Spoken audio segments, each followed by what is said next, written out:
বিটিচিত কোচ ৰাজবংশী আৰু আদিবাসীসকলক জনজাতিকৰণৰ বিষয় আছিল। প্ৰমোদ বড়ো ডাঙৰীয়াই স্পষ্টভাৱে কৈছিল যে জনজাতিকৰণত কোচ ৰাজবংশী আৰু আদিবাসীসকলক সাঁওতালীসকলক জনজাতি প্ৰদান কৰিব নালাগে। বিপিএফ দলৰ চৰকাৰ আছিল। হাগ্ৰামাম মহিলাৰী ডাঙৰীয়াই আদিবাসী আৰু কোচ ৰাজবংশীসকলক জনজাতিকৰণ কৰিব লাগে বুলি এনঅচি কেন্দ্ৰীয় চৰকাৰ আৰু ৰাজ্য চৰকাৰক প্ৰদান কৰিছিল আৰু দল হিচাপে আমাৰ পিএমবি আৰু চিডব্লিউচিত এইটো সমৰ্থন আগবঢ়োৱা হৈছে।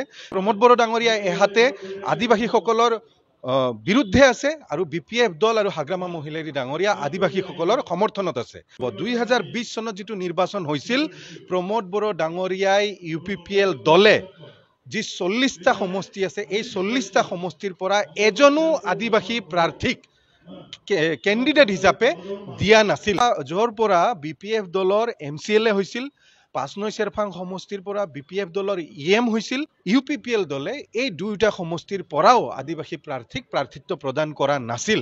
প্ৰমোদ বড়োৰ চৰিত্ৰ এইটো, তেওঁ সম্পূৰ্ণৰূপে আদিবাসী বিৰোধী আৰু পৰৱৰ্তী চৰকাৰ বিপিএফ দলৰ হ'ব আৰু আমি কিদৰে আগৰ দৰে কাম কাজ কৰি বিটিচিক আগুৱাই নিব পাৰি, ল'ৰা ছোৱালীক চাকৰি দিব পাৰি, নিবনুৱাক সংস্থাপন দিব পাৰি, মহিলাসকলক সবলীকৰণ কৰিব পাৰি, তাৰ হৈ আমি কাম কৰিম। সকলোকে জহাৰ। আজি আমাৰ সাঁওতালী চেল গঠন হ'ল। ইয়াতে খুব ভালকে শক্তিশালীভাৱে গঠন হ'ল।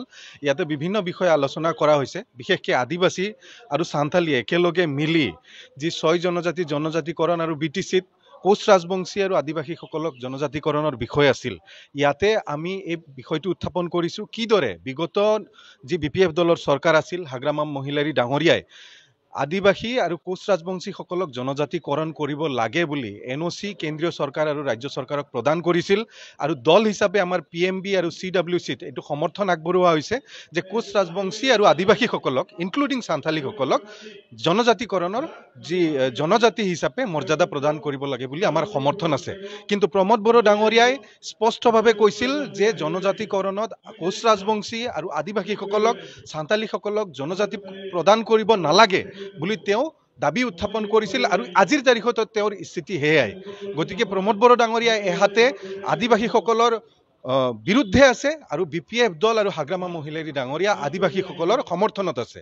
আৰু এটা মই প্ৰমাণ আপোনালোকক দিব খোজো, 2020 চনত যিটো নিৰ্বাচন হৈছিল, এইটো আপোনালোকে নিশ্চিতভাৱে দেখাব। 2020 চনত যিটো নিৰ্বাচন হৈছিল, প্ৰমোদ বড়ো ডাঙৰীয়াই UPPL দলে যি 40টা সমষ্টি আছে, এই 40টা সমষ্টিৰ পৰা এজনো আদিবাসী প্ৰাৰ্থীক কেণ্ডিডেট হিচাপে দিয়া নাছিল। 2020 চনত যি দুটা সমষ্টি অতি ইম্পৰ্টেণ্ট সমষ্টি আদিবাসীসকলৰ বাবে, 9 নং চেৰফাং আৰু 5 নং চেৰফাং, য'ৰ পৰা বিপিএফ দলৰ MCLA হৈছিল, 5 নং চেৰফাং সমষ্টিৰ পৰা বিপিএফ দলৰ EM হৈছিল, কিন্তু UPPL দলে এই দুয়োটা সমষ্টিৰ পৰাও আদিবাসী প্ৰাৰ্থীক প্ৰাৰ্থিত্ব প্ৰদান কৰা নাছিল। তো UPPL দলৰ চৰিত্ৰ এইটো, প্ৰমোদ বড়োৰ চৰিত্ৰ এইটো, তেওঁ সম্পূৰ্ণৰূপে আদিবাসী বিৰোধী, তেওঁ জনজাতিকৰণ হোৱাটো তেওঁ নিবিচাৰে। আজি 5 বছৰ হৈ গ'ল। এতিয়া প্ৰমোদ বড়ো ডাঙৰীয়াই মিডিয়াৰ আগত আহি তেওঁৰ হৈ মাত মাতা কোনো মানুহ নাই, যি দুই এজনে মাতে তেওঁলোকৰ গ্ৰহণযোগ্যতা নাই। গতিকে প্ৰমোদ বড়ো ডাঙৰীয়াই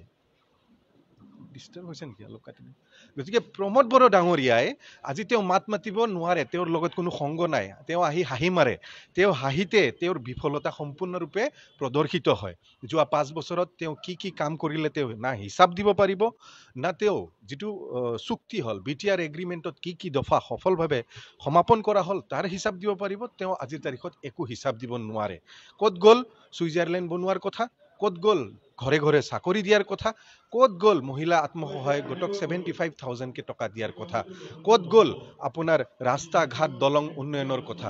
তেওঁ একো এটা কাম কৰিব নোৱাৰিলে, কলেজ প্ৰভিন্সিয়েলাইজ কৰিব নোৱাৰিলে। আজি চাওক, তেওঁ খালি চাকৰিৰ এডভাৰটাইজ দিয়ে। কেইদিনমান আগত এটা চাকৰিৰ এডভাৰটাইজ দিছিল, 4th গ্ৰেড আৰু 3rd গ্ৰেডৰ অফলাইন দৰখাস্ত তেওঁলোকে লৈছিল। আজিৰ তাৰিখত সেয়া চাকৰি তেওঁলোকে দিব পৰা নাই। শুনিছোঁ তেওঁলোকে বোলে এনেকেই চাকৰি দিব, চাকৰিবিলাক অলৰেডি বিক্ৰী হৈ গ'ল বুলি শুনিছোঁ। প্ৰমোদ বড়ো ডাঙৰীয়াক মই সকীয়াই দিব খোজো, তেওঁ যদি কোনো ধৰণৰ ট্ৰেন্সপাৰেঞ্চি নাৰাখাকে সেই 3rd গ্ৰেড আৰু 4th গ্ৰেডৰ চাকৰি দিয়ে, এটা চাকৰি আমি খাম। যদি দুৰ্নীতি কৰি ঘুষ খায় এই 3rd গ্ৰেড আৰু 4th গ্ৰেডৰ চাকৰি দিয়ে, এটা চাকৰি আমি খাম। আৰু যি এই ৰিচেণ্ট এডভাৰটাইজমেণ্ট ওলাইছে 420টা, এই ইয়াৰো যি এপ্লিকেশ্যন, এই এপ্লিকেশ্যনহে এতিয়া তেনেকৈ কিমানকেইটা এপ্লিকেশ্যন তেওঁ অলৰেডি লৈছে, কিন্তু এটাও এপইণ্টমেণ্ট দিব পৰা নাই। কেনেকৈ এপইণ্টমেণ্ট দিব? কাৰণ BTCৰ ফাইনেন্সিয়েল ষ্টেটাছ একদম শেষ কৰি দিছে প্ৰমোদ বড়ো ডাঙৰীয়াই। আজিৰ তাৰিখত বালু পাথৰৰ দাম কিমান বাঢ়ি গ'ল, সব কোৱেৰিবিলাক বন্ধ হৈ আছে, এনেকুৱা এটা অৱস্থা। আৰু প্ৰমোদ বড়ো ডাঙৰীয়াই অলৰেডি 5টা ফাইনেন্সিয়েল ইয়াৰ কমপ্লিট কৰিলে। মানে 5টা ফাইনেন্সিয়েল ইয়াৰত তেওঁ প্ৰায় 4,000 কোটি টকা তেওঁ খৰচ কৰিলে।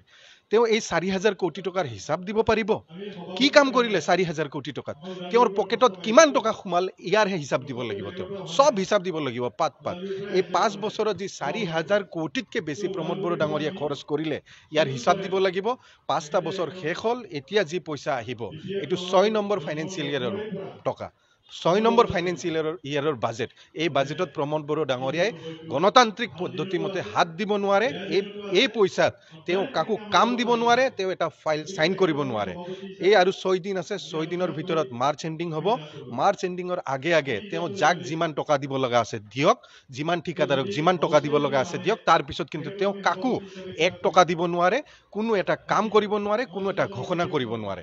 আগন্তুক যি 25-26ৰ যিটো বাজেট আহিব, এই বাজেটৰ যাৰ হাতত ক্ষমতা থাকিব সেইটো হ'ল পৰৱৰ্তী চৰকাৰ, আৰু পৰৱৰ্তী চৰকাৰ BPF দলৰ হ'ব। আৰু আমি কিদৰে আগৰ দৰে কাম কাজ কৰি BTCক আগুৱাই নিব পাৰি, ল'ৰা ছোৱালীক চাকৰি দিব পাৰি, নিবনুৱাক সংস্থাপন দিব পাৰি, মহিলাসকলক সবলীকৰণ কৰিব পাৰি, তাৰ হৈ আমি কাম কৰিম।